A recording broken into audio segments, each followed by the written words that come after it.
We are going to study about processes of lasers absorption. इसमें क्या होता है कि according to the Bohr model an atom has a number of quantized energy states. कि Bohr model के according एक atom की क्या होती है, क्वांटाइज्ड एनर्जी स्टेट्स होती है, वो भी नंबर बहुत सारी number of quantized energy states. Normally an atom exist करता है उसकी ग्राउंड स्टेट पे because it has maximum stability in this state, क्योंकि उसकी जो स्टेबिलिटी होती है ना वो इस स्टेट में क्या होती है, ज़्यादा होती है। जो नॉर्मली जो एटम है वो एग्जिस्ट करता है ग्राउंड स्टेट में क्योंकि यहाँ पे उसकी जो स्टेबिलिटी होती है वो मैक्सिमम होती है। When energy is given to an atom, अगर एक एनर्जी दी जाए एक एटम को तो वो क्या करेगा, जंप करेगा हाई एनर्जी स्टेट में। अगर एक एटम को क्या दी जाए, एनर्जी दी जाए, तो वो क्या करेगा, हाई एनर्जी स्टेट में जंप करेगा। हैंस इन दिस प्रोसेस, तो इस प्रोसेस में क्या होगा, the atom absorb the energy of radiation photon, कि जो एटम है वो एनर्जी ऑफ रेडिएशन, जो फोटोन है उसको क्या कर लेगा, एब्जॉर्ब कर लेगा। एनर्जी ऑफ रेडिएशन है फोटोन की, उसको क्या कर लेगा, एब्जॉर्ब कर लेगा। इसी को क्या कहते हैं, एब्जॉर्प्शन प्रोसेस। ठीक है, अगर हम मान लें कि E1 एंड E2 क्या हैं, टू एनर्जी हैं of lower and upper level of atom की। The frequency of observed photon is nu, जो एब्जॉर्ब्ड फोटोन क्या है उसकी जो फ्रीक्वेंसी है वो है न्यू। तो the atom can emit radiation only when, atom तभी रेडिएशन को एमिट कर सकता है जब E2 क्या होगी, ग्रेटर देन होगी E1। H न्यू किसके इक्वल होगा, E2 माइनस E1 के। न्यू किसके इक्वल होगा, E2 माइनस E1 बाय में H के। तो if the frequency of incident photon is different from nu, अगर जो इंसिडेंट फोटोन की फ्रीक्वेंसी न्यू नहीं है, न्यू से क्या है, डिफरेंट है, then no interaction will take place, तो ऐसा कोई इंट्रैक्शन नहीं होगा। It must be noted that absorption process is always stimulated, जो एब्जॉर्प्शन की प्रोसेस है वो हमेशा क्या रहती है, स्टिमुलेटेड रहती है। एब्जॉर्प्शन की जो प्रोसेस है वो क्या रहती है, स्टिमुलेटेड। और नोट क्या है कि जो एवरेज टाइम है जिसमें एटम स्टे करता है एक्साइटेड स्टेट में, वो उसकी क्या होती है, मीन लाइफ होती है। The average time of stay of N atom in excited state is called its mean life. जो सेकेंड एमिशन है वो है स्पॉन्टेनियस एमिशन। इस टाइप ऑफ एमिशन में क्या होता है, एटम उसकी एक्साइटेड स्टेट में क्या करता है, एमिट करता है radiation by going from excited state E2 to ground state E1। कैसे कैसे करता है वो, अपनी एक्साइटेड स्टेट E2 से अपनी ग्राउंड स्टेट E1 में चला जाता है। Even in the absence of any incident radiation, इसमें हमें कोई इंसिडेंट रेडिएशन देने की ज़रूरत भी नहीं होती। दिस प्रोसेस ऑकर स्पॉन्टेनियसली, जो ये प्रोसेस है वो अपने आप हो जाती है। कि in this type of emission an atom in the excited state emit radiation by going from excited state E2 to the ground state E1। Even in the absence of any incident radiation, कोई incident radiation भी देने की ज़रूरत नहीं पड़ती। This process occur spontaneously, अपने आप हो जाती है। जो फ्रीक्वेंसी होगी जिससे वो जो एमिट करेगी जिस रेडिएशन की, वो क्या होगी, the frequency of emitted photon is given as nu is equals to E2 minus E1 by में H। The rate of spontaneous emission depend on the number of atoms in the excited state. जो rate होगा spontaneous emission का वो किस पे depend करेगा, कि excited state में नंबर ऑफ एटम्स कितने हैं। कि the rate of spontaneous emission depend on the number of atoms in the excited state.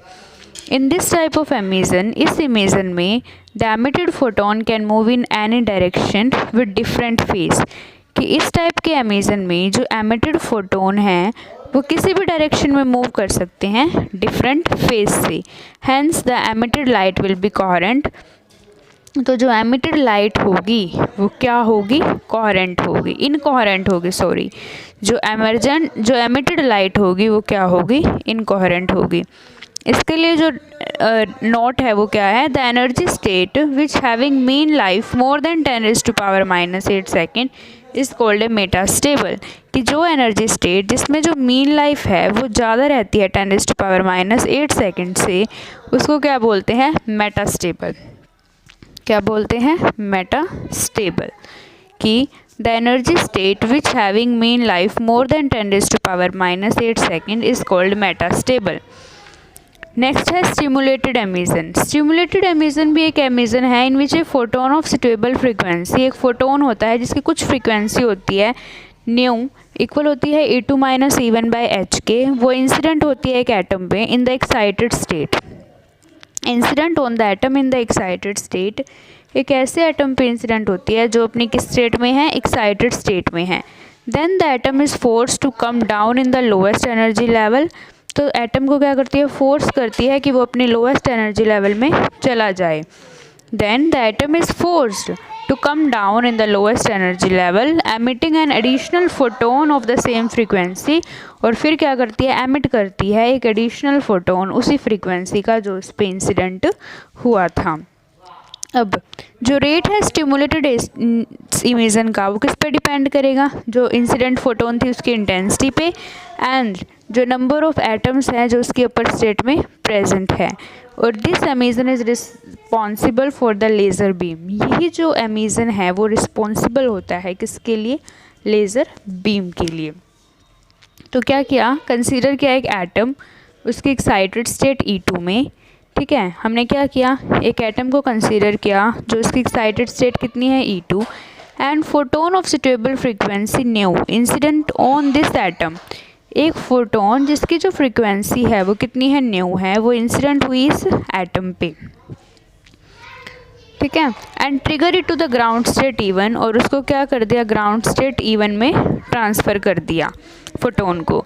It emit the photon of same frequency, उसने क्या किया, सेम फ्रीक्वेंसी के फोटोन को एमिट किया, new age that of incident photon, जैसे ही कौन था, incident photon था। Hence in this process two photons are emitted of same frequency and phase, तो इस प्रोसेस में क्या हुआ, दो फोटोन एमिट हुए जिनकी फ्रीक्वेंसी क्या है, सेम है, और फेस भी क्या है, सेम है। The most important feature is that, जो मोस्ट इम्पोर्टेंट फीचर है वो क्या है, जो multiplication of photon take place in the process, कि इस प्रोसेस में मल्टीप्लिकेशन ऑफ फोटोन्स की प्रोसेस होती है, ठीक है। कि the most important feature is that multiplication of photon take place in the process. All the emitted photon of same frequency, same phase, travel in same direction and further interact with other atoms। जो emitted photons है उनकी frequency क्या होती है, same होती है, phase क्या होता है, सेम होता है, और वो ट्रैवल करते हैं सेम डायरेक्शन में, और बाद में क्या करते हैं, इंटरेक्ट करते हैं दूसरे एटम से, and produce a very large number of photons, और बहुत सारे लार्ज नंबर ऑफ फोटोन्स को प्रोड्यूस करती हैं। Hence, in this process, a highly intense monochromatic coherent laser beam is produced। तो इस प्रोसेस में क्या होती है, highly intense monochromatic coherent laser beam produce होती है, highly intense monochromatic coherent laser beam produced होती है।